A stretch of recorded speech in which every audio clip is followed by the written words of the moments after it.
தலை தீபாவளிக்கோசரம் இன்னைக்கு எல்லாருமே இங்கே ஃபங்க்ஷன் மாதிரி செய்கிறோம்.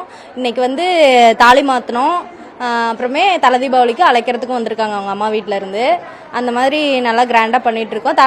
தீபாவளிங்கிறதே ஒரு ட்ரெடிஷ்னலான ஒரு இதுதான், நல்லா கொண்டாடணும் அப்படிங்கிறதுக்காக இன்னைக்கு நாங்கள் எல்லாரும் சேர்ந்து அவங்களுக்கு 3 மாதம் ஆகுது கல்யாணம் ஆகி. இப்போ வந்து அவங்க தாலி பிரித்து கொடுத்து அவங்களுக்கு வந்து இப்போ ஃபங்க்ஷனுக்கு அழைச்சிட்டு போகிறாங்க. இது எப்பயுமே வந்து எல்லாருமே கொண்டாடணும். யாரும் இதை வந்து எப்படி சொல்கிறது தெரியல. இன்னைக்கு எப்பவும் போல தீபாவளி ஃபங்க்ஷன் வந்து கிராண்டாக செலிப்ரேட் பண்ணுங்கிறதுக்காக இப்போ நான் எங்கள் தம்பிக்கு 3 மாதம் ஆகுது கல்யாணம் பண்ணி.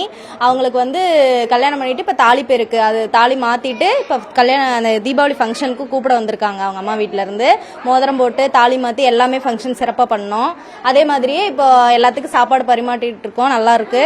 அதே மாதிரி தீபாவளி ஃபங்க்ஷனும் நல்லா கொண்டாடணும். அது ட்ரெடிஷ்னலான விஷயம். எப்பயுமே நம்ம எல்லாருமே நல்லா தீபாவளி கொண்டாடுவோம். அவங்க எப்பயும் நல்லா இருக்கணும், நல்லபடியாக வாழ்த்தி இத்தனை பேர் வாழ்த்தி நம்ம தீபாவளி கொண்டாட வைக்கிறோம். நல்லபடியாக கொண்டாடணும், அவ்வளோதான்.